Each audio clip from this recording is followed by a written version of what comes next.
ఓం శ్రీ గురుదేవాయ నమః. ఓం సల్లక్షణ సమారంభాం చిదానందేతి మధ్యమాం అస్మదాచార్య పర్యంతాం వందే గురు పరంపరాం.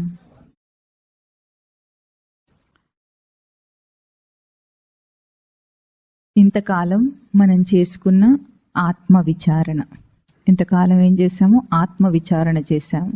అంటే ఏం చేశామంటే రెండు రకాలైన వేదాంత ప్రక్రియలో ఉన్న రెండు అంశాలను మనము విచారణ చేసుకున్నాం.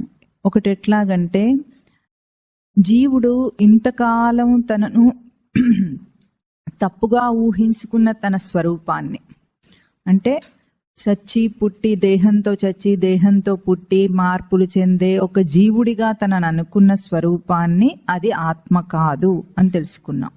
దీన్ని అనాత్మ ఖండన అంటారు. అంటే ఆత్మ కాని దాన్ని తొలగించటం. ఖండించటం అంటే తొలగించటం. ఏదేది తన స్వరూపం కాదో దాన్ని అనాత్మ ఖండనగా తీసేశాం, గుర్తించి తీసేశాం. ఇంకా ఒకటేమిటి? ఆత్మ ప్రశంస. ఏది తన నిజ స్వరూపము అంటే ఏదైతే తన నిజ సచ్చిదానంద స్మృతి స్వరూపం ఉందో దాన్ని ప్రశంస చేయటం. ఆత్మ ప్రశంస, అనాత్మ ఖండన. చెప్పండి.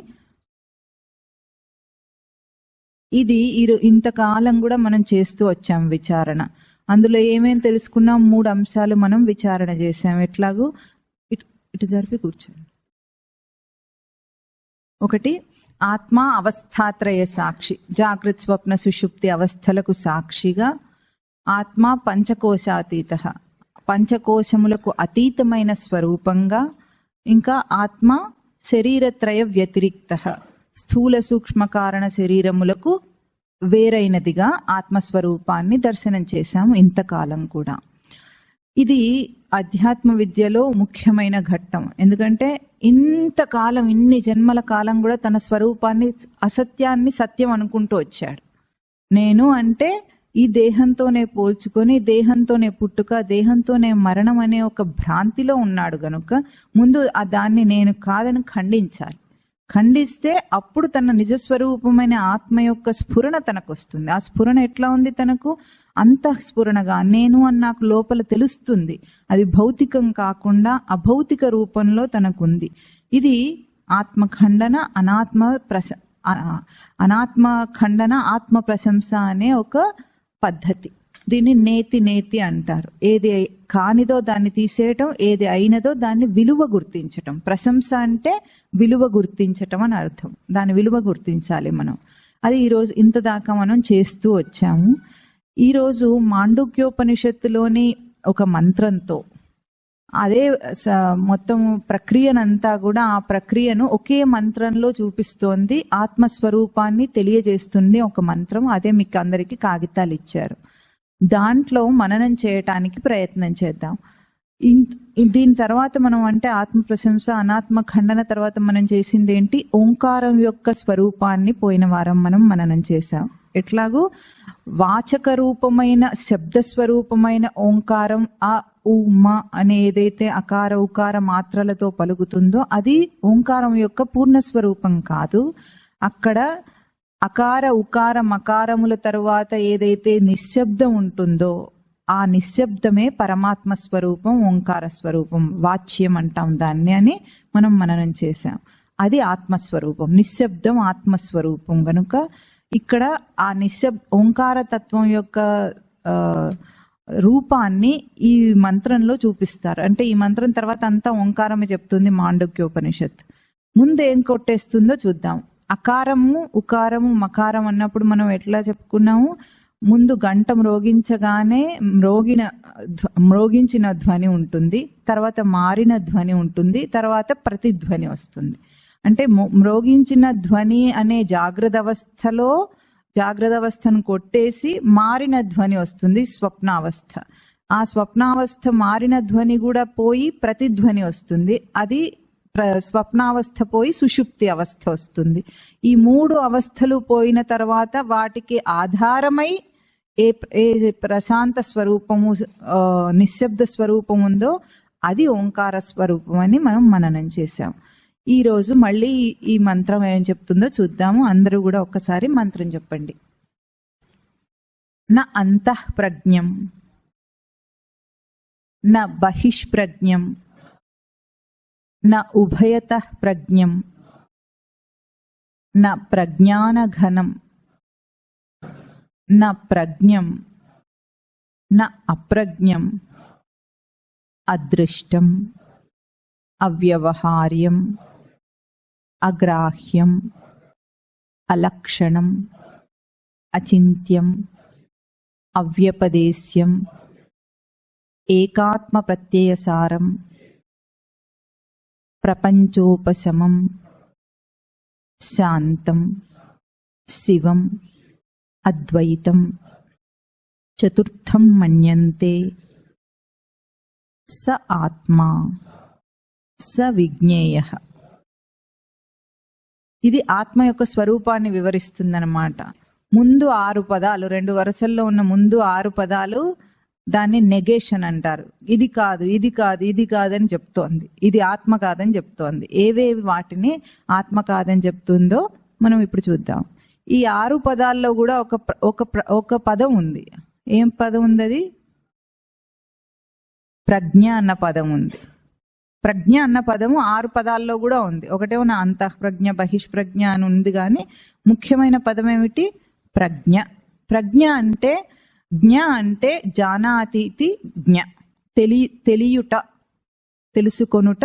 జ్ఞ అన్న పదం జ్ఞానం అన్నాం అనుకోండి, అందులో ఏమిటి? తెలుసుకొనుట అని అర్థం అన్నమాట.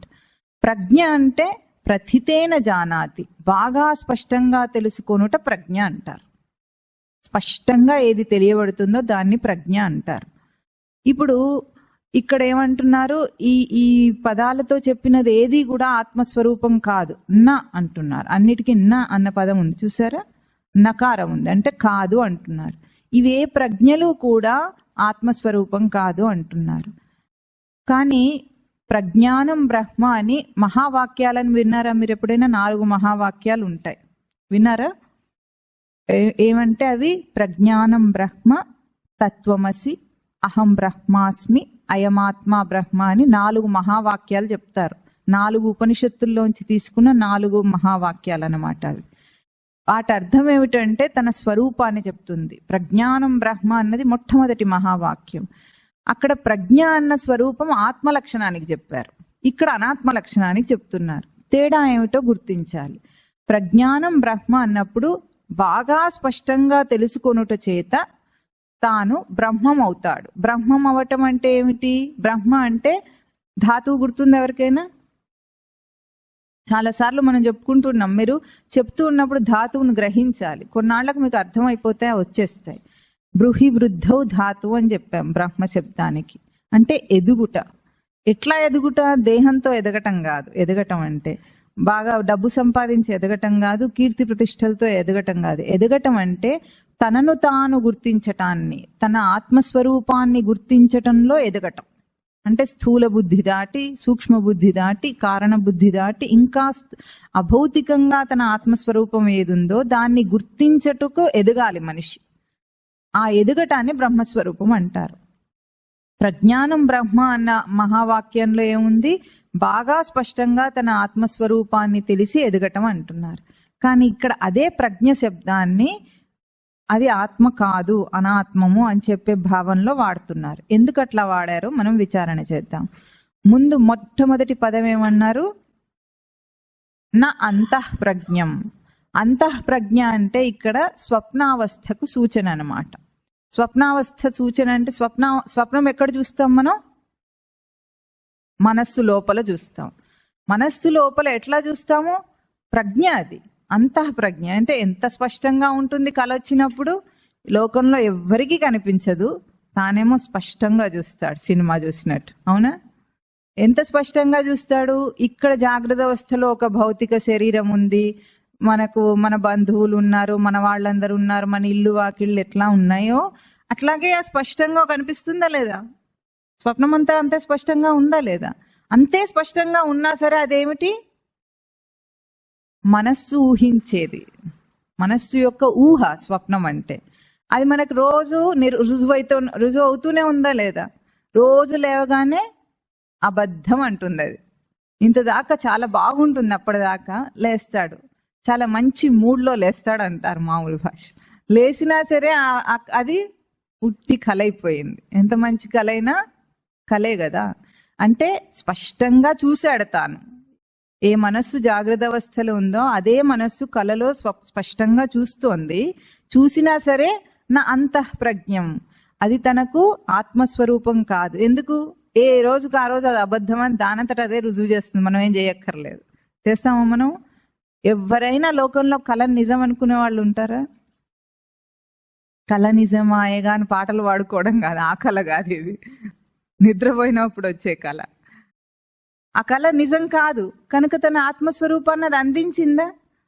అక్కడ నేను అనే ఒక వ్యక్తి ప్రవర్తించాడు, నానా నాటకం అంతా ఆడాడు, అంతా అయిన తర్వాత కూడా అబద్ధం అన్నాడు. కానీ నేను అన్న ఆత్మస్వరూపాన్ని అంతఃప్రజ్ఞ అందించలేకపోయింది గనుక అది ఆత్మస్వరూపం కాదు అని కొట్టేస్తుంది. నా అంతఃప్రజ్ఞం నా బహిష్ప్రజ్ఞం. బహిష్ప్రజ్ఞం అంటే బహిహి బయట, బాహ్య ప్రజ్ఞ అంటే జాగ్రత్త అవస్థ అన్నమాట. ఇక్కడ మనిషి ఎట్లా తిరుగుతాడు? అన్నీ తెలుసుకోగలిగిన ఏకైక తెలివైన వ్యక్తిని నేనే అన్నట్టు ఉంటాడు. అవునా కాదా చెప్పండి? లోకంలో అన్నీ తెలుసుకుంటాడు వాడు. అన్నీ తెలిసి స్పష్టంగా తిరుగుతూ ఉంటాడు. ఎంత తెలివితోటి ఉంటాడంటే ఇక్కడ అన్నిటినీ తెలుసుకునే తన తెలివి ఒక్కటి ఉందని తప్ప అన్ని తెలుసుకుంటాడు. అన్నిటినీ ఏ తెలివితో తెలుసుకుంటున్నాడో అదొక్కటి వదిలేసి మిగతా అన్నిటినీ తెలుసుకుంటాడు. ఎంత గొప్పగా తెలుసుకుంటాడు! సూర్యుడిని తెలుసు అంటాడు, చంద్రుడిని తెలుసు అంటాడు, అన్ని నాకే తెలుసు అంటాడు, అన్ని తయారు చేసుకుంటాడు. ఇక్కడ ఎంత సత్యంగా ఉంటుంది ఈ జాగ్రత్త అవస్థ. ఇది అబద్ధం అంటే మీరు నమ్ముతారా? నమ్మకం వస్తుంది ఎవరికైనా? రాదు. అంత సత్యంగా ఇది జాగ్రత్త అవస్థలో అన్నీ తెలిసిన ప్రజ్ఞావంతుడిగా బహిష్ప్రజ్ఞతో ప్రవర్తిస్తాడు. కానీ ఈ బహిష్ప్రజ్ఞలో, ఈ జాగ్రత్త అవస్థలో ప్రతి ప్రవర్తన తన ఆత్మస్వరూపాన్ని తెలుసుకోవటానికే అవకాశాన్ని ఇస్తుంది. నిజానికి కదా, మనం కదిలినా మెదిలినా లోపల ఉనికి చైతన్యంతో కదులుతున్నాము. ఎక్కడైనా తెలుసుకోవచ్చు. ఏ రోజైనా ఎప్పుడైనా ప్రవర్తన చేస్తున్న కాలంలో ఆ చైతన్యం మీద ఒక్కసారి దృష్టి పెట్టామంటే మనకు అది అర్థమవుతుంది.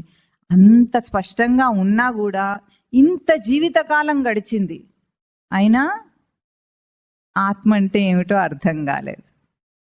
ఎంతో గొప్పగా లోకంలో అన్ని తెలుసుకున్నాడు, అయినా ఆత్మ అంటే ఏమిటో అర్థం కాలేదు. అంటే ఎంత స్పష్టంగా అవకాశం ఉన్నా, ఎంత స్పష్టమైన తెలివితో ప్రవర్తించినా ఆ స్పష్టమైన తెలివితేటలేవి కూడా తన ఆత్మస్వరూపాన్ని తెలుసుకోవటానికి అక్కరకు రాలేదు. ఉపయోగపడ్డాయా? ఎంత గొప్పగా ఏం సాధించినా రాలేదు. కనుక ఇదంతా ఈ బహిష్ప్రజ్ఞ కూడా ఆత్మస్వరూపం కాదు. ఎందుకు? గోలగోలగా ఉంది జీవితం. ఉనికి చైతన్యం యొక్క ప్రవర్తన ఇదంతా. ఉనికి చైతన్యంతో ప్రవర్తిస్తున్నాడు, ప్రతి ప్రాణి ప్రవర్తిస్తుంది. అయినా సరే విషయాల గోలనే మిగిలింది. కానీ తనకు తన ఆత్మస్వరూపం మీద ఒక్కసారి ఎప్పుడైనా డౌట్ వస్తుందా ఎవరికైనా? ఇది కాక ఇంకేదైనా ఉందేమో అని సందేహం కూడా రాదు. సందేహం కూడా రాకుండా సమన్వయం అయిపోయి దీంతో సమాధాన పడతాడు, ఇదే ఎంత సత్యం అని. ఎప్పుడో ఎవరికో మీలాంటి వాళ్ళకి కాస్త సందేహం వచ్చి ఇక్కడ దాకా వచ్చి కూర్చుంటారు. అంతవరకు రానే రాదు ఎవరికి.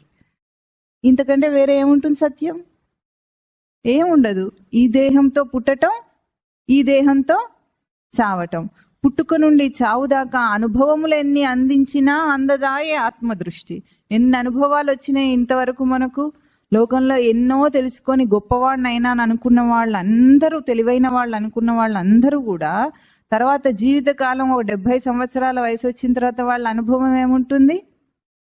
ఇదంతా వృధా అని అర్థమవుతుందా? అందరు ముసలాళ్ళకి 90% మందికి అర్థం కాదు.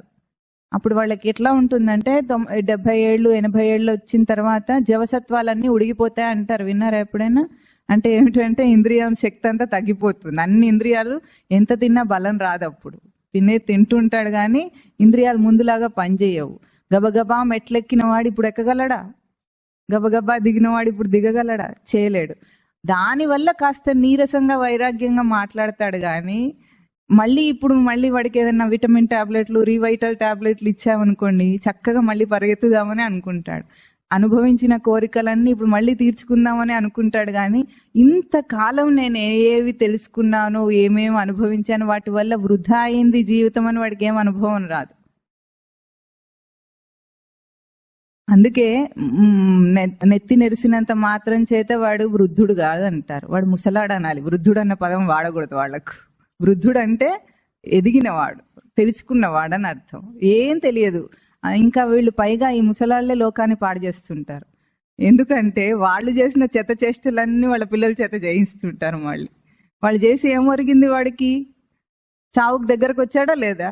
అంత వృధా అయిందా లేదా? ఆ మాత్రం అర్థం కాదు వాడికి. అనుభవములు ఎన్ని అందించినా అందదాయే ఆత్మదృష్టి. జన్మ వృధా అయిందని అర్థం కాకుండా ఇదే సత్యం అనుకో బ్రతుకుతుంటాడు. ఇంకా మనవాడిని ఎత్తుకోవాలి, మునిమనవాడిని ఎత్తుకోవాలి, అది చేయాలి ఇది చేయాలి అంటాడు. కానీ ఎత్తుకుని ఏం సాధిస్తారు? రేపు చచ్చిపోవాల్సిందే కదా.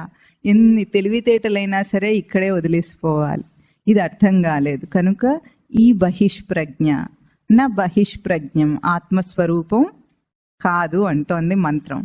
తర్వాత నా ఉభయత ప్రజ్ఞం, ఉభయ ప్రజ్ఞ, రెండు ప్రజ్ఞలు. ఏది కలయో తెలియట్లేదట, ఏది నిజమో తెలియట్లేదట వీడికి. దీనికి ఒక హాస్యం చెప్తారు స్వామివారు. ఏమిటంటే రాత్రి నిద్రపోయే ముందు ఢిల్లీలో వాళ్ళ అబ్బాయి ఉన్నాడట.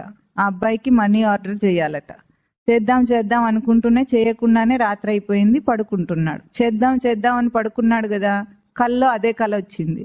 అప్పుడు కల్లో వెళ్ళి మనీ ఆర్డర్ చేసేసి వచ్చేసాడట. ఆ తర్వాత మర్నాడు లేచి చేశానని అనుకుంటున్నాడు. ఎందుకంటే ఏ మనస్సుతో జాగ్రత్త అవస్థలో చేద్దామని అనుకున్నాడో ఆ మనస్సు కళ్ళలో ఉంది కదా.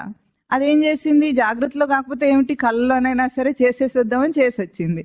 కానీ వీడు మాత్రం చేశానని అనుకుంటున్నాం మనసు స్థానంలో. నిజంగా చూస్తే సత్యంగా చేయలేదు. కొన్నాళ్ళకి ఇంకా ఏమిటి మనీ ఆర్డర్ వెళ్ళినట్టుగా ఏం అక్నాలెడ్జ్మెంట్ రాలేదు. ఏమిటి చూసుకుంటే మనీ ఆర్డర్ చేయనే లేదు.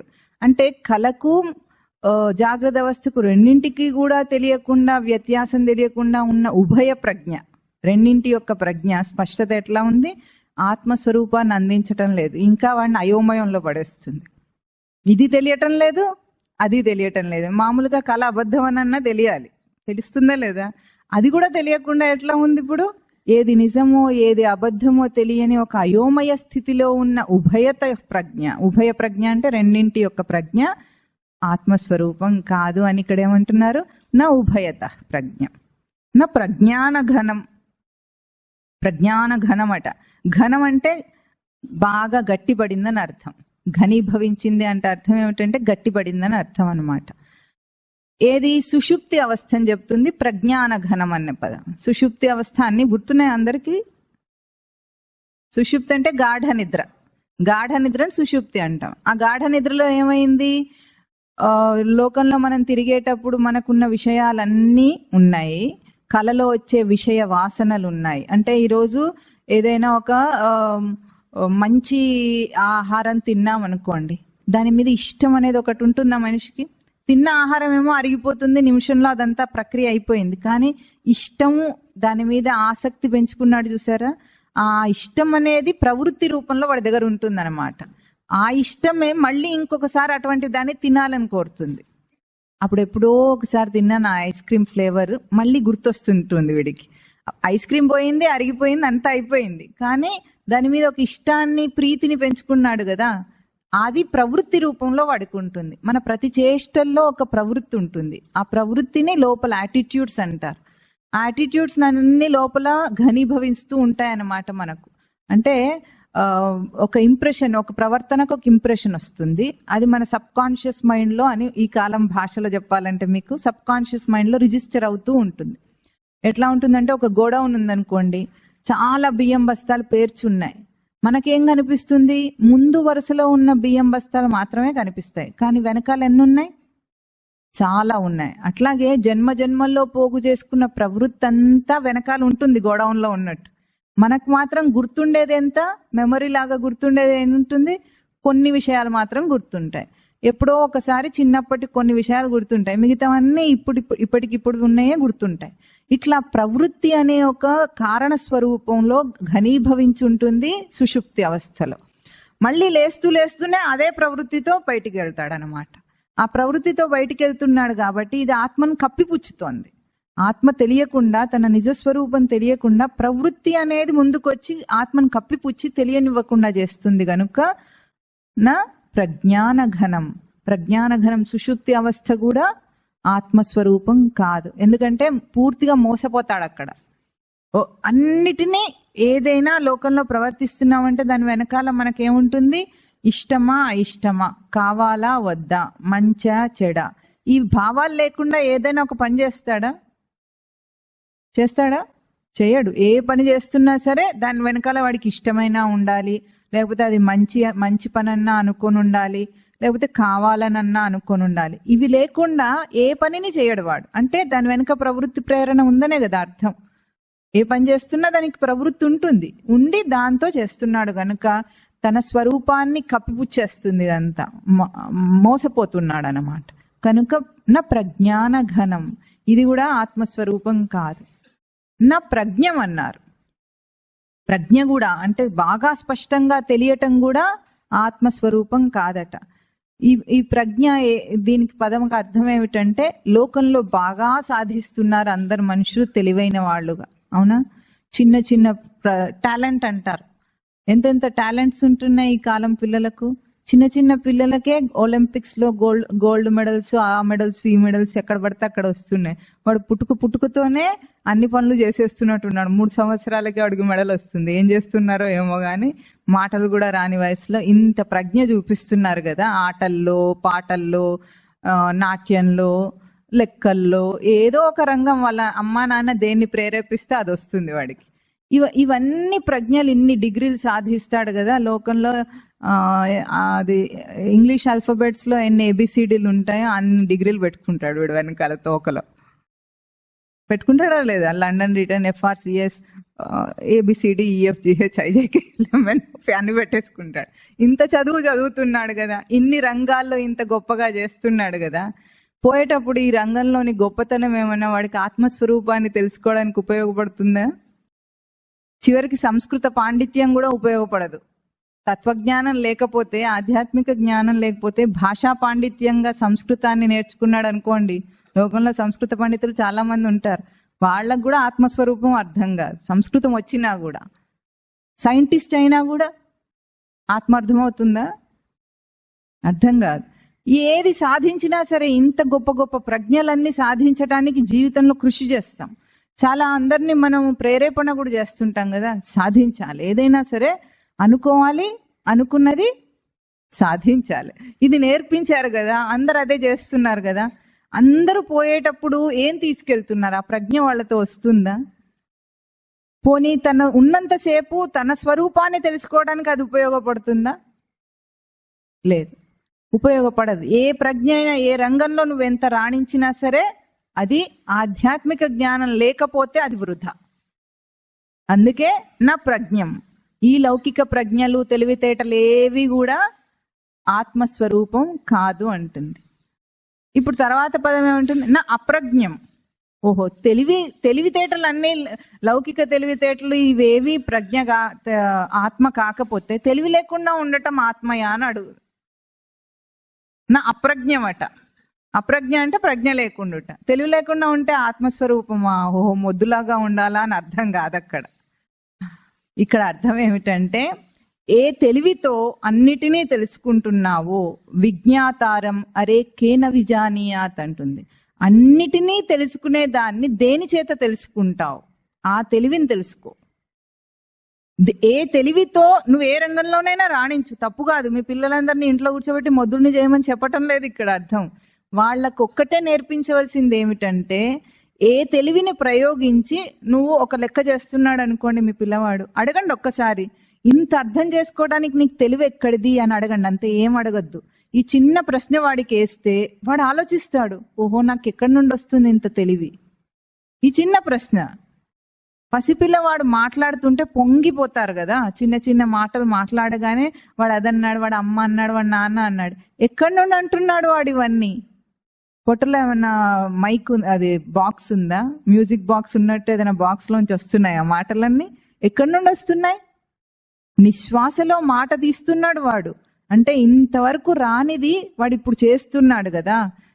ఏ తెలివి లోపల ప్రవర్తిస్తుంది? వాడికి ఫస్ట్ ర్యాంక్ వచ్చిందంటే పొంగిపోతాం మనం అందరం. ఒక్కసారి కూర్చోబెట్టి అడగండి వాడిని. ఆధ్యాత్మిక ప్రజ్ఞ అది వాడికి ఉన్నది. నిజానికి ఏమిటి? లోపల ఉన్నది ఆధ్యాత్మిక తెలివి. దాన్ని లౌకికం మీద ప్రయోగించి ఏదో ర్యాంక్ తెచ్చుకున్నాడు, తప్పేం కాదు. కానీ అది తెలియకపోతే తప్పు. సైంటిస్ట్ ఇంత గొప్ప గొప్ప విషయాలు కనుక్కున్నాడు, కానీ ఎందుకు వృధా అయిందంటే ఏ తెలివితో తెలుసుకున్నాడో,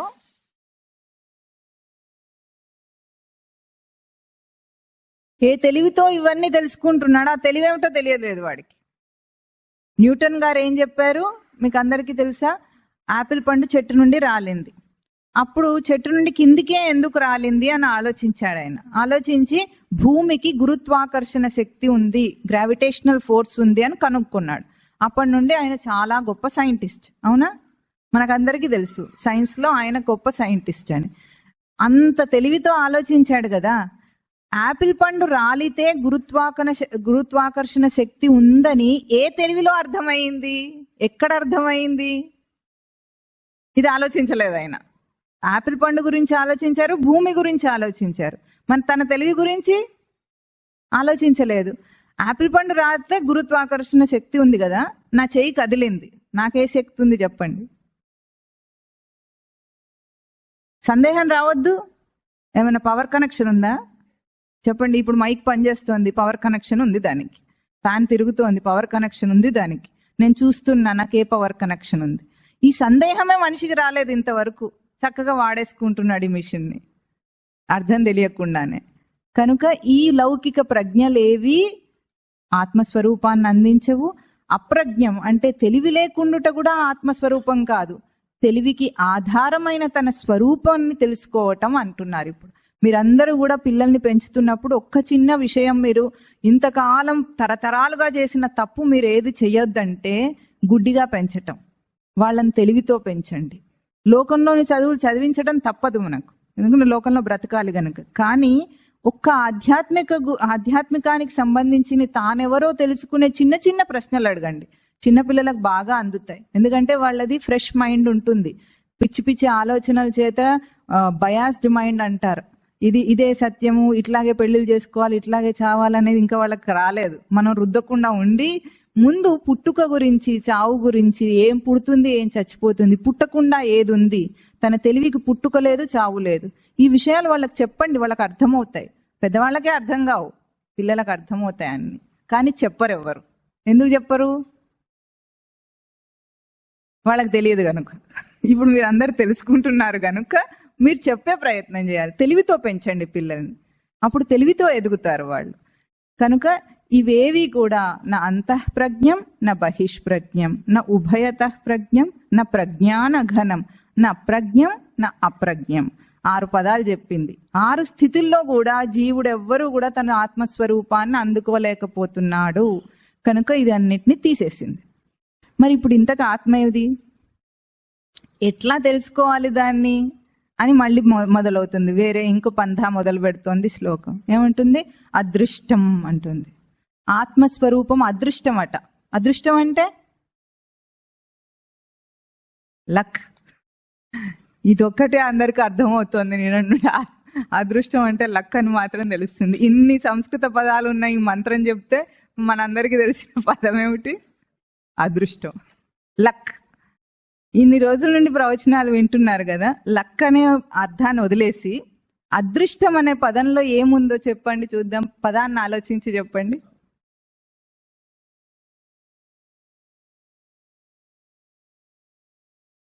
దృష్టం, అదృష్టం. దృష్టం అంటే కనబడేది, అదృష్టం అంటే కనబడనిది. చూసారా, పదాన్ని ఆలోచిస్తే మనకు అర్థమయ్యే వేరుగా ఉంది. అదృష్టం అంటే లక్ అనుకున్నారు. అంటే లక్ అంటే ఏమిటంటే కనబడని దాన్ని ఊహించుకుంటే అది లక్.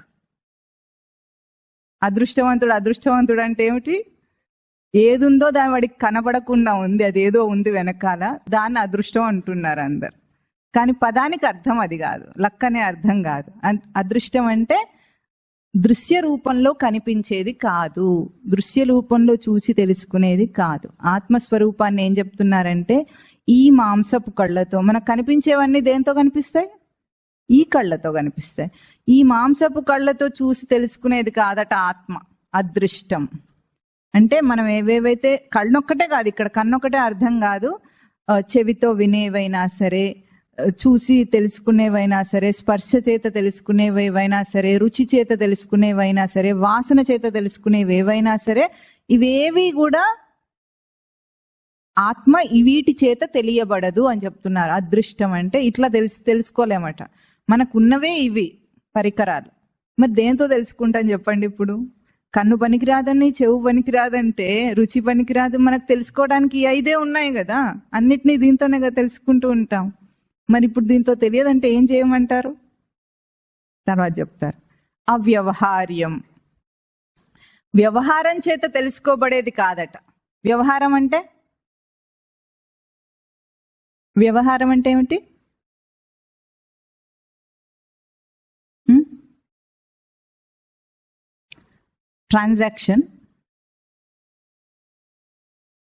ట్రాన్సాక్షనే కదా వ్యవహారం అంటే. వ్యవహారం అంటే ఇద్దరు వ్యక్తుల మధ్యలో, రెండు సమాజంలో, సంసారంలో, అందరిలో ఈ ఇద్దరు వ్యక్తుల మధ్యలో జరిగే ఒక ప్రక్రియ ఉంటుంది, దాని వ్యవహారం అంట. ఒకరితో ఒకరు మాట్లాడుకోవటం. కొన్ని చోట్ల దాన్ని వ్యాపారం అంటాము, కొన్ని చోట్ల దాన్ని సంసారం అంటాము, కొన్ని చోట్ల దాన్ని ప్రేమ అంటాము, ఏదో అంటాము. అంటే ఇద్దరు వ్యక్తుల మధ్యలో ఏది జరుగుతుందో అది వ్యవహారం. అందరు మనుషులు ఏమి ఇచ్చిపుచ్చుకుంటారు చెప్పండి చూద్దాం? ఒకరికొకరు గౌరవం ఇస్తారు. ఇంకా వ్యవహారంలో ఏమేం చేస్తుంటారు? ముందు వ్యవహారం జరగాలంటే ఇద్దరు వ్యక్తులు మాట్లాడుకోవాలి, అవునా? మాట్లాడుకోవటం అంటే ఏమిటి? పదంలోనే ఉంది అర్థం. ఆడుకోవటం, కరెక్ట్. మాటలతో ఆడుకుంటారు అక్కడ. మాట్లాడటం అంటే ఏమిటి? మాటలతో ఆడుకోవడం. పోట్లాడటం అంటే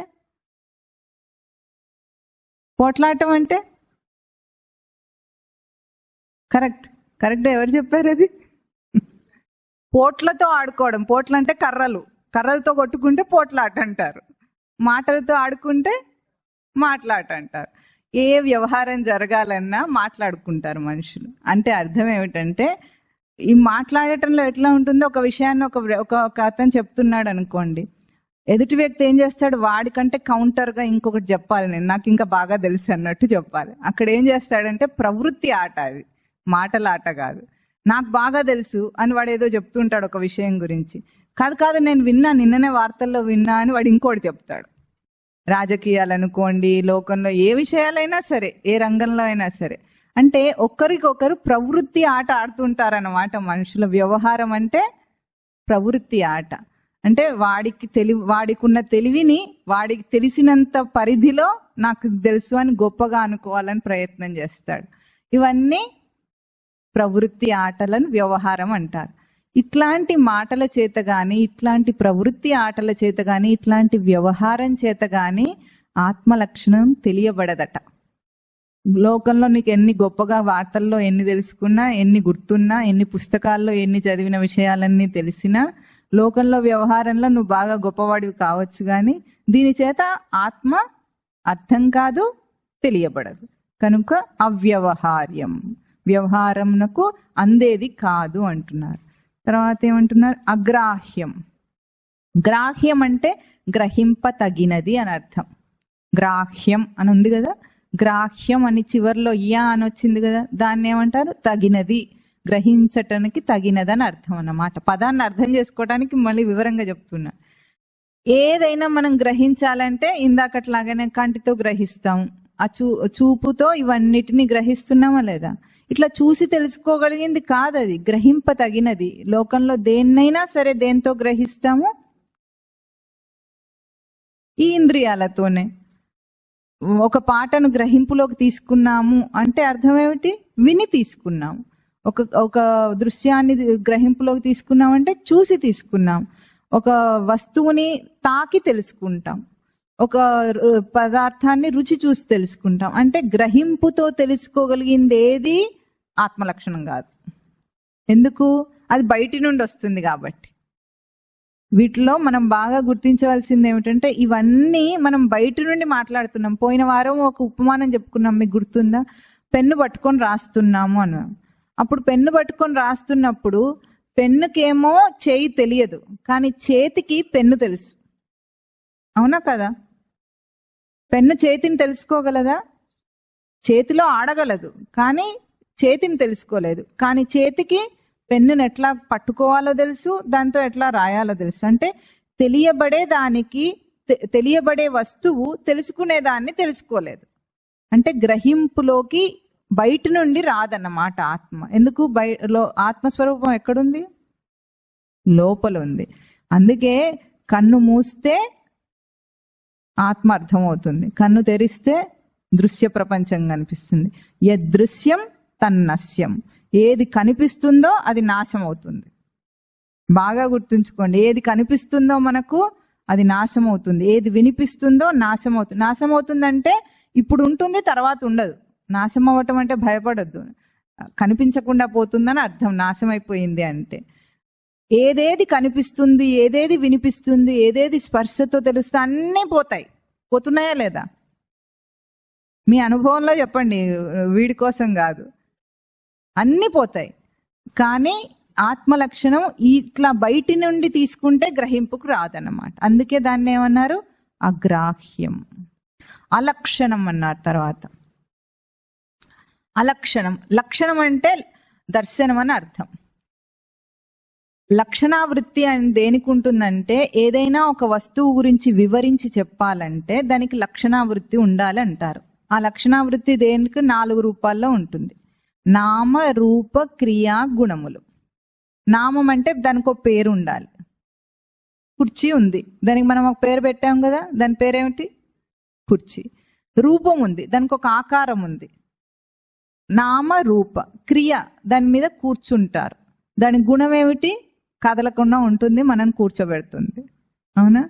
ఇవి నామరూప క్రియా గుణములనే 4 అంశాలు దేనికి ఉంటాయో దాన్ని మనం లక్షణావృత్తి చేత చెప్పచ్చు. అంటే దాని గుర్తులు చూపించి దాన్ని ఇట్లా ఉంటుంది అని చెప్పచ్చు. కానీ ఆత్మకి ఇవేవి లేవట పాపం. దానికి పేరు లేదు, రూపం లేదు, క్రియ లేదు, గుణం లేదు. ఈ 4 లేవు గనుక అది అలక్షణం అన్నారు. ఇప్పుడు ఒక కుందేలు ఉందనుకోండి, కుందేలుని ఎట్లా ఉంటుంది అని వివరించాలి. కుందేలు సైజ్ పరిమాణం ఎట్లా ఉంటుంది? పిల్లిలాగా ఉంటుంది, చిన్నగా అని ఒక పోలిక చెప్పాం. కుందేలు మూత ఎట్లా ఉంటుంది అంటే ఉడతలాగా ఉంటుంది, ముందుకు సాగి ఉంటుంది అని చెప్పొచ్చు.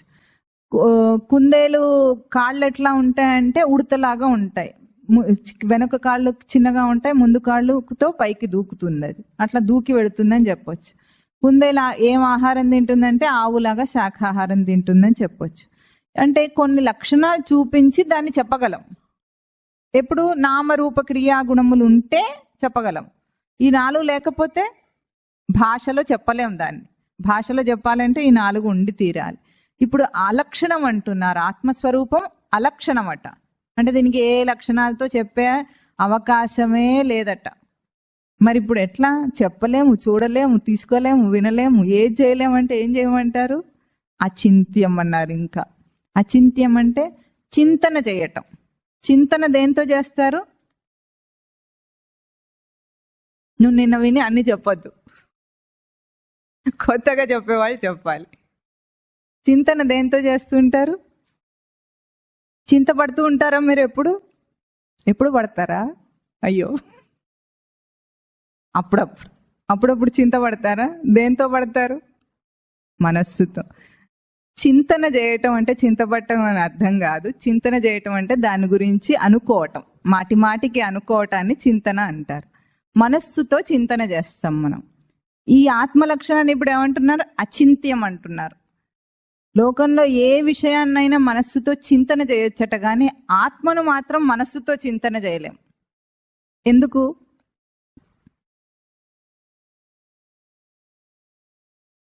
మనస్సుతో ఆత్మను ఎందుకు చింతన చేయలేము చెప్పండి?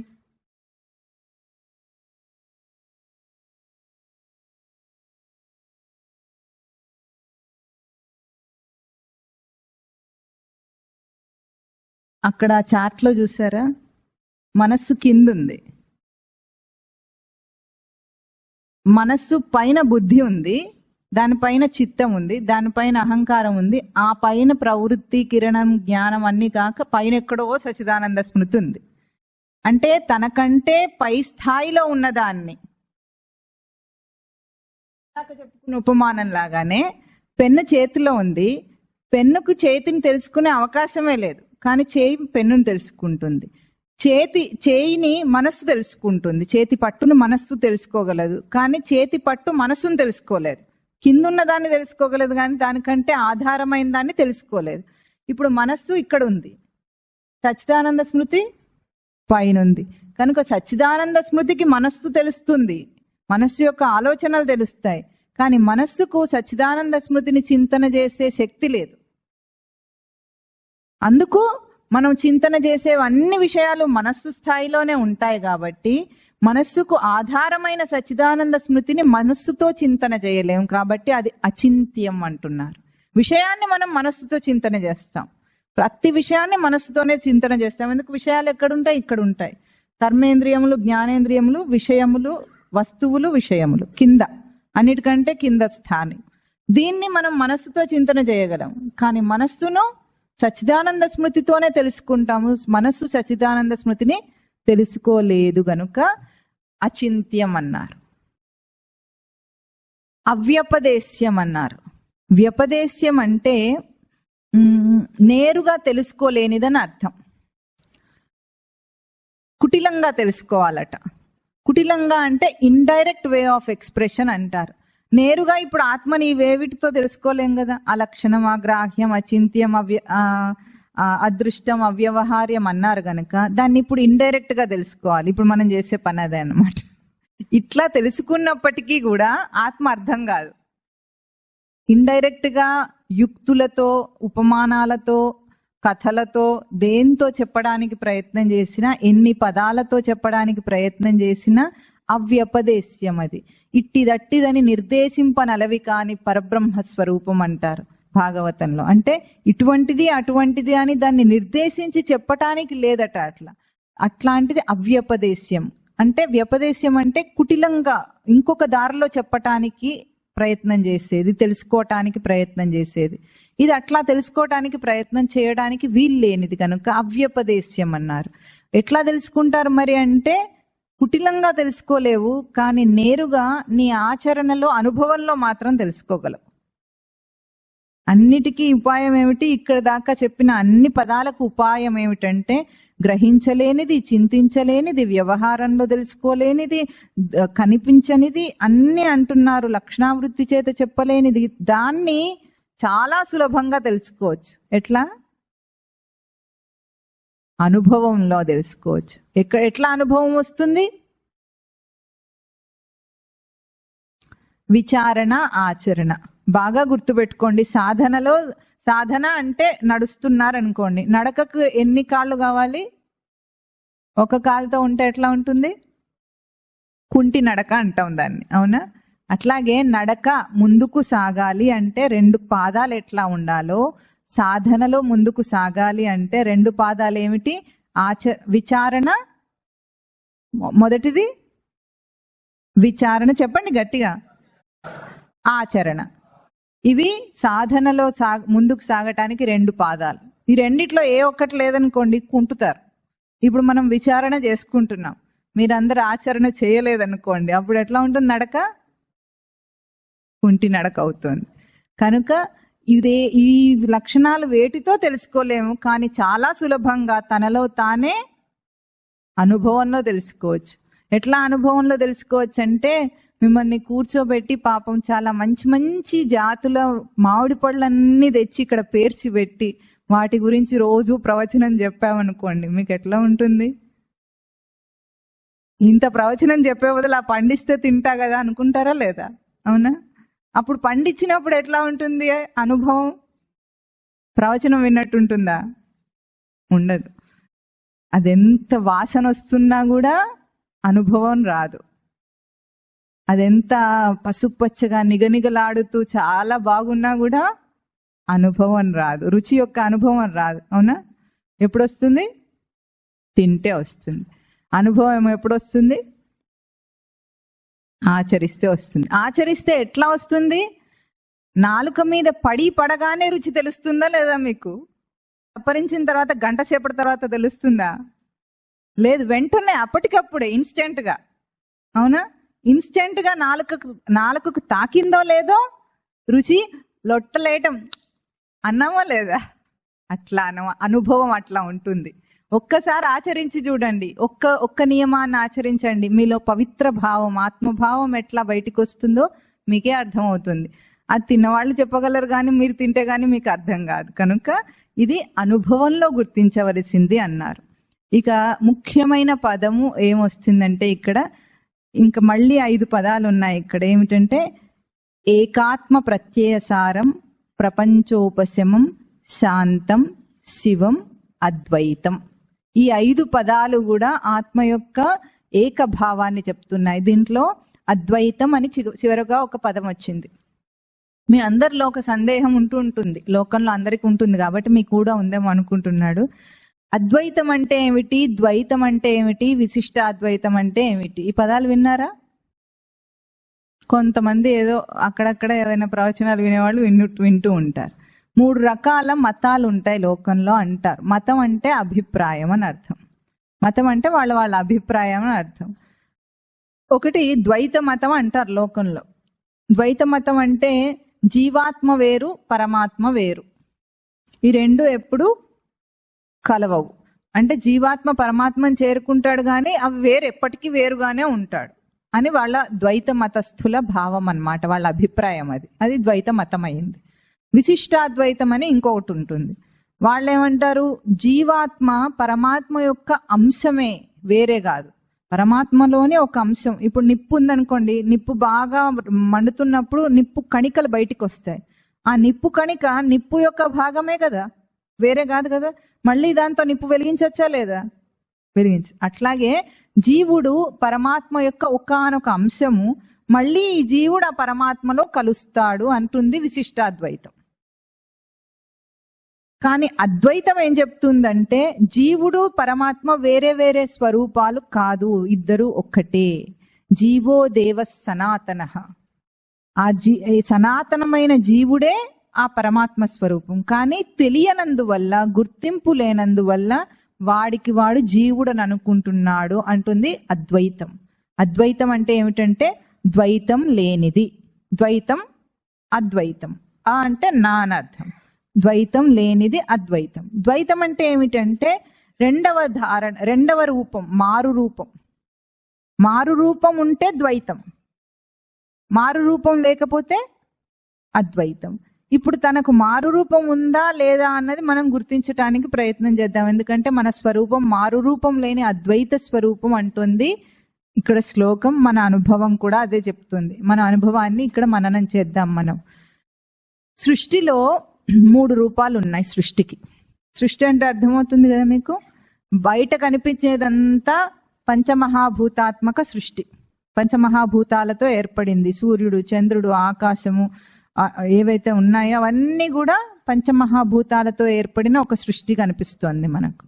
ఇంకొకటి జీవులు, మనలాగా ప్రాణుల్లాగా 84 లక్షల గర్భాల ప్రాణులు ఏవైతే ఉన్నాయో దాన్ని జీవ సృష్టి అంటారు. ప్రాణులు ఏవేవి లోకంలో తిరుగుతున్నాయి, చెట్లు, చేమలు అన్నిటితో కలిపి, వాటికి కూడా ప్రాణం ఉంది కదా, అవన్నీ జీవ సృష్టి అంటారు. ఇంకొకటేమో విషయ జగత్తు ఉంది మనకు.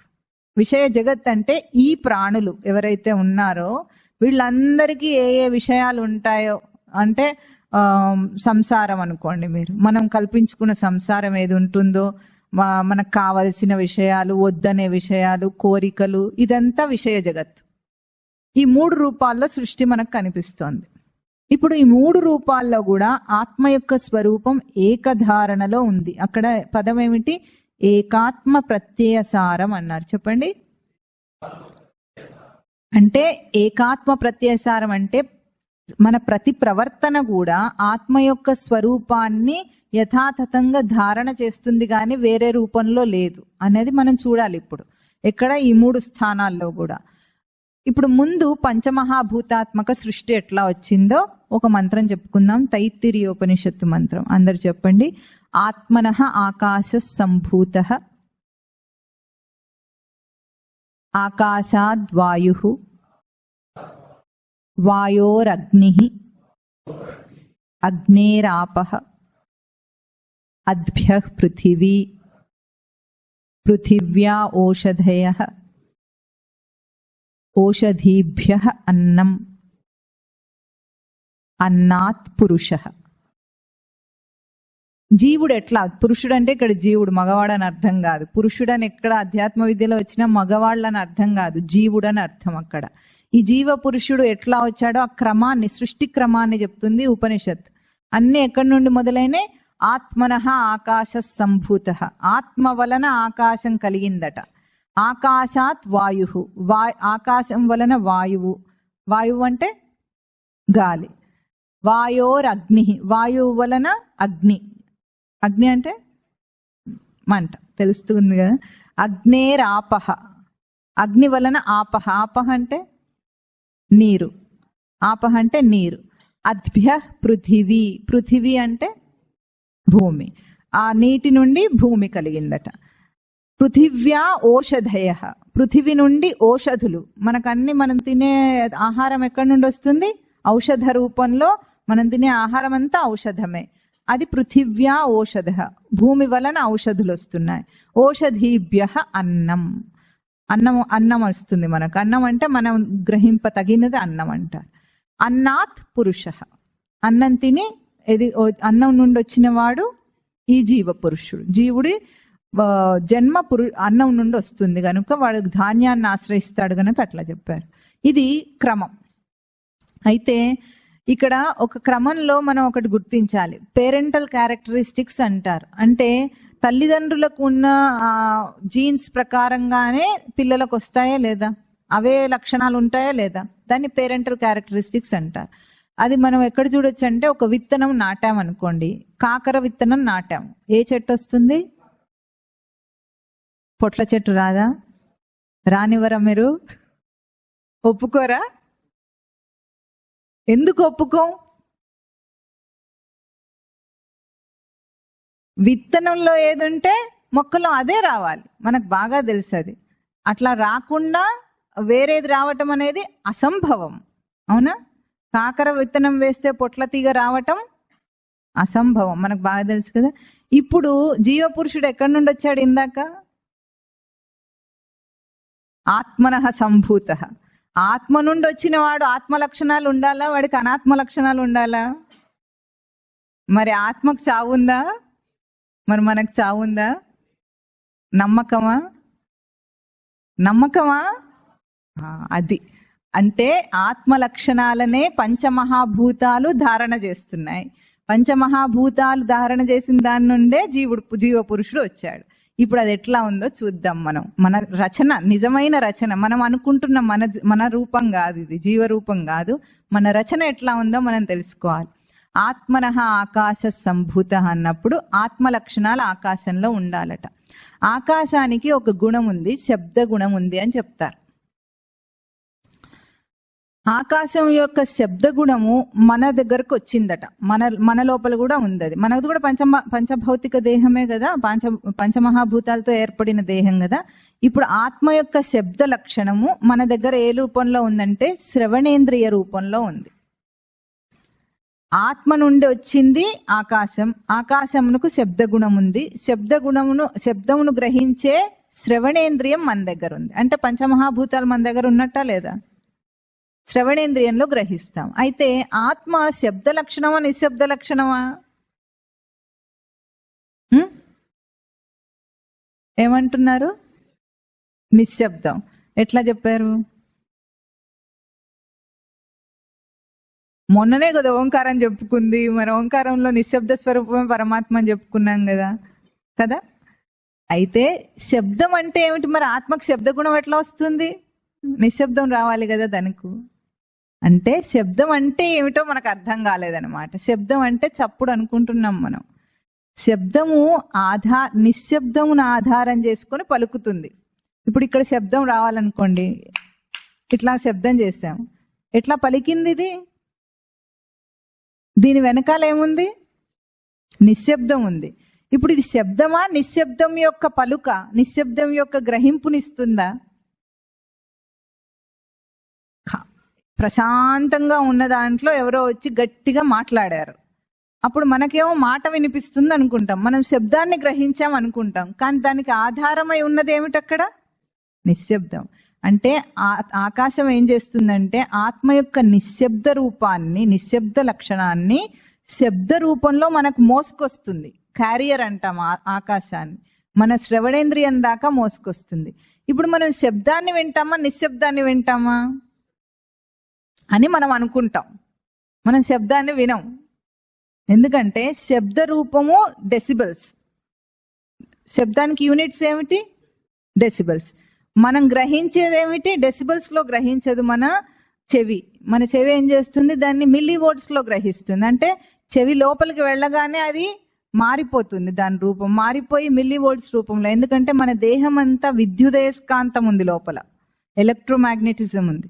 ఆ విద్యుదయస్కాంత తరంగ రూపంలో శబ్దాన్ని గ్రహిస్తుంది. అది నిశ్శబ్ద రూపం, ఆత్మస్వరూపం విద్యుదయస్కాంతం. అంటే మన బాడీలో టెంపరేచర్ ఉంటుందని మీకు తెలుసు కదా, ఆ టెంపరేచర్ ఏమిటి? విద్యుదయస్కాంతం అనమాట. ఆ విద్యుదయస్కాంత స్వరూపంలో కలిగి గ్రహిస్తున్నాం. అంటే శబ్దాన్ని ఇక్కడ వదిలేసాం మనం. మన గ్రహింపు దేహం దేన్ని తీసుకుంది?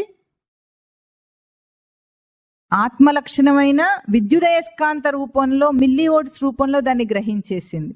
గ్రహిస్తే మనం గుర్తించాం, అది శబ్దం అని గుర్తించాం. కానీ దేని ఆధారంగా గుర్తించాం? నిశ్శబ్దం ఆధారంగా. అంటే మన ఇంద్రియాలన్నీ కూడా ఆత్మ యొక్క లక్షణాలను నిలుపుకొని ప్రవర్తిస్తున్నాయి, కానీ మనమేమో శబ్దం విన్నాం, మాట విన్నాం, పాట విన్నాం అని మనం అనుకుంటున్నాం, కానీ జరగట్లేదు అట్లాగూ. మన ప్రక్రియ, మన దేహ రచననే అంత బాగుంది. అదేం చేస్తుంది? శబ్దాన్ని వదిలేస్తుంది, దాని గ్రహింపును మిల్లీ వోల్ట్స్ లో తీసుకొని అది విద్యుదయస్కాంత తరంగ రూపంలో బ్రెయిన్కి అందిస్తుంది. ఆ బ్రెయిన్ లో మళ్ళీ మనస్సు దాన్ని గ్రహింపు ఎట్లా తీసుకుంటుంది? నిశ్శబ్దం ఆధారమైన శబ్దాన్ని తీసుకుంటుంది. ఇప్పుడు ఆకాశము నిశ్శబ్దాన్ని ధరించిందా లేదా? మన శ్రవణేంద్రియం ధరిస్తుందా లేదా?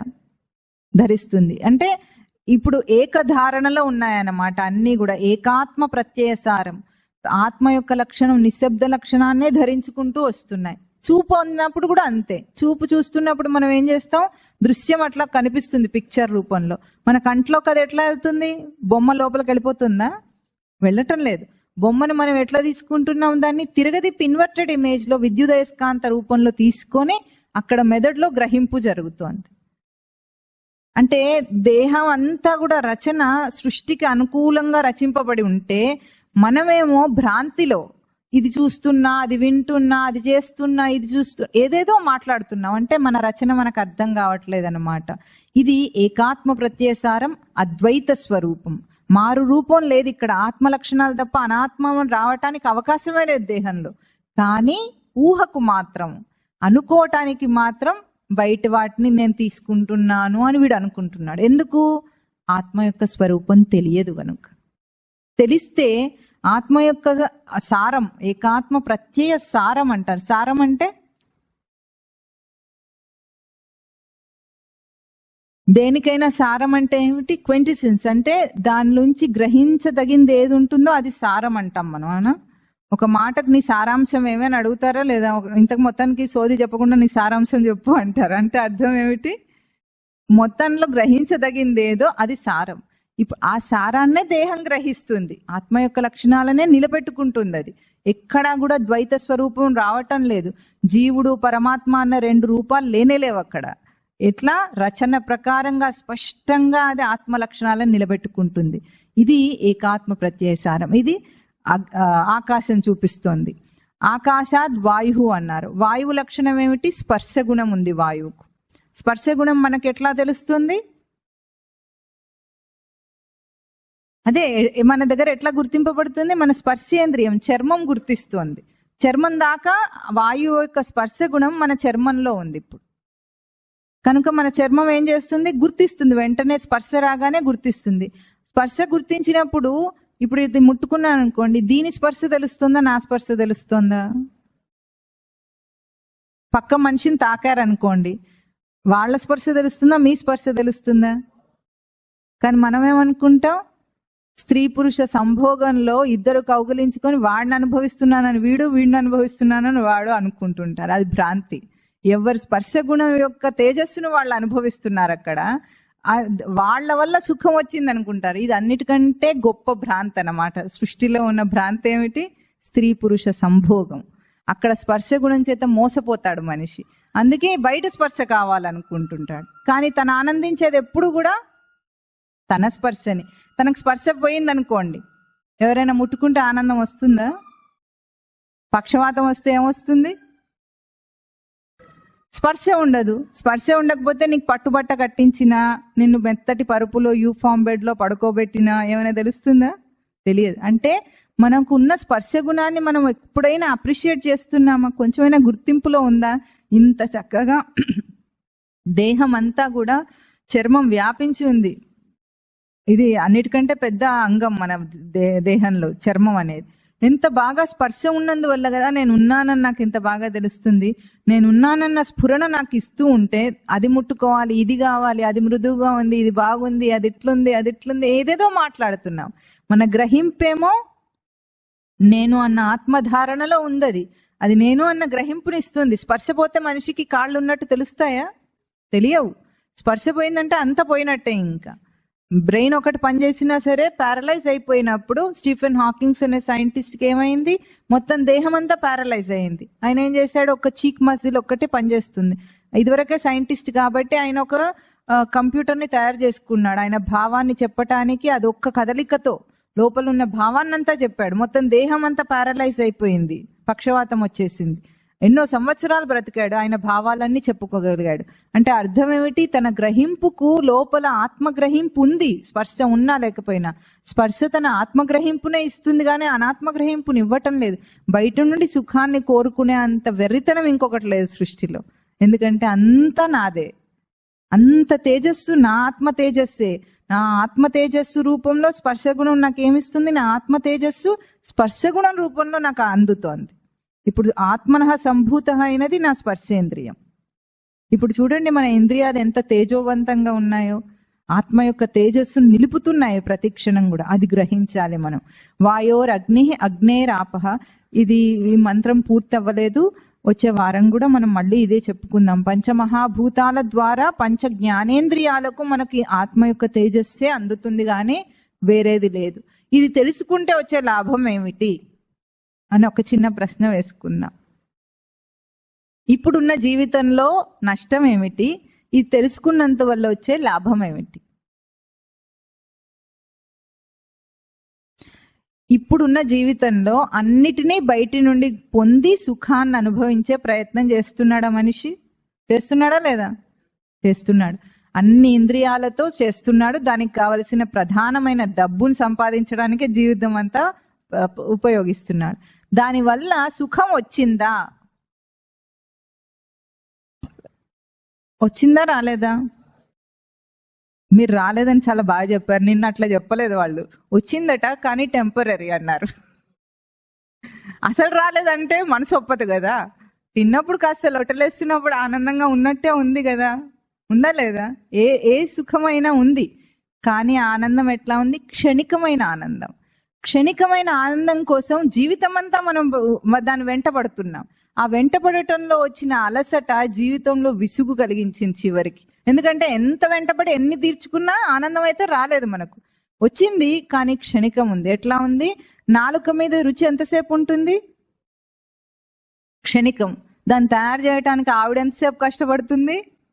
ఏమే లడ్డూ చేయంటే పాపం చేసుకుంటూ కూర్చుంటుంది పిచ్చిమోదులాగా. గులాబ్ జామ్ చేయంటే చేస్తుంది. పాయసం చేయడానికి ఎంత టైం పడుతుందండి? 1 గంట పడుతుంది. అది తినటానికి అయిపోయింది. ఆ కొన్ని సెకండ్ల కోసము ఇది ఉపమానం మాత్రమే. అట్లాంటివి అన్ని పనులు చేస్తూనే ఉంటాం. ఎన్ని చేసినా సరే జీవితం అంతంలో 70, 80, 100 సంవత్సరాలకు అనుకుందాం. ఇప్పుడే అంత ఊహించుకోవడానికి భయంగా ఉంటే, అప్పటికైనా సరే తృప్తిగా ఉందా? అన్ని ఇంద్రియాలతో అన్ని తిన్నా తాగానని తృప్తిగా ఎవడన్నా ఉన్నాడా? తినాలనే ఉంటుంది, కాకపోతే తింటే అరగట్లేదు అంతే. మళ్ళీ నిస్పృహయే, అరిగితే మాత్రం తింటాడు గ్యారంటీగా ఇప్పుడు కూడా, కానీ అరగట్లేదు. దేహం ఏం చెప్తుంది, ఇంకా చాలే తిన్నది అంటుంది, అయినా అర్థం కావట్లేదు. అంటే ఇంద్రియాల చేత దాన్ని తృప్తిపరిచే ప్రయత్నం చేస్తే విషయాల చేత ఎంత గొప్పగా నువ్వు ఏది సాధించినా తృప్తి అనేది రానే రాదు. కానీ ఒక్కసారి తన ఆత్మ యొక్క స్వరూపాన్ని రుచి మాత్రము శాంపుల్కి కూడా చూసినా సరే అది ఈ అన్ని ఆనందాల కంటే అతీతమైన ఆనందం అని తనకు అర్థమవుతుంది. అది తెలుసుకోవటం కోసం ఆధ్యాత్మ విద్య సాధన చేస్తున్నాం. ఈ అబద్ధపు జీవితం మనకొద్దు, మోసపోయే జీవితం వద్దు. నిజమైన జీవితాన్ని జీవించటమే ఆధ్యాత్మికం. అంటే ఏమిటి? నిజమైన జీవితాన్ని జీవించటం. ఇంత తేజోవంతమైన ఇంద్రియాలున్న ఈ దేహంతో నిజమైన జీవితాన్ని జీవించాలా, అబద్ధం జీవితం బతకాలా? మరి మీ పిల్లలందరికి చెప్తారా? గట్టిగా చెప్పట్లేదు. చెప్తా. ముందు చెప్పాలంటే మీకు తెలియాలి, ఆచరించాలి, ఆ తర్వాత చెప్పాలి. ఆ కండిషన్ ఉంటుంది. వాడిని ఇప్పుడు మీరేమో ఐఏఎస్ ఆఫీసర్ కాకపోయినా వాడిని ఐఏఎస్ గా అని చంపుకు తింటారు. మీరేమో డాక్టర్లు కాకపోయినా వాడు డాక్టర్ కావాలి, మీరు ఇంజనీర్లు కాకపోయినా వాడు ఇంజనీర్ కావాలి. అన్ని వాళ్ళు ఏది కాకపోయినా వాడిని చేయాలంటారు. అధ్యాత్మ విద్య అట్లా పనికిరాదు. మీరు ఆచరిస్తే మిమ్మల్ని చూసి వాడు ఆటోమేటిక్గా చేస్తాడు. మీరు చదివించక్కర్లేదు, దీనికి కోర్స్ ఏమి ఉండదు. మీరు ఏవేవి సంస్కారాలను ఆచరిస్తారో, నియమాలను ఆచరిస్తారో, సంస్కారవంతమైన ఆధ్యాత్మిక జీవితాన్ని జీవిస్తారో వాళ్ళు దాన్ని అనుసరిస్తారు. మీరు చెప్పకుండానే అనుసరిస్తారు. కనుక ముందు ఆధ్యాత్మికం అంటే ఏమిటి? నిజమైన జీవితాన్ని జీవించటం. జీవితం కానీ మరణించటం కాదు కదా. ఆ జీవితం కోసం మనం ఇది చెప్తున్నాము. ఒక్కసారి మంత్రం చెప్పండి. నా అంతః ప్రజ్ఞం, నా బహిష్ప్రజ్ఞం, నా ఉభయతః ప్రజ్ఞం, నా ప్రజ్ఞానఘనం, నా ప్రజ్ఞం, నా అప్రజ్ఞం, అదృష్టం, అవ్యవహార్యం, అగ్రాహ్యం, అలక్షణం, అచింత్యం, అవ్యపదేశ్యం, ఏకాత్మ ప్రత్యయసారం, ప్రపంచోపశమం, శాంతం, శివం, అద్వైతం, చతుర్థం మన్యంతే, స ఆత్మా స విజ్ఞేయః. ఓం తత్ సత్.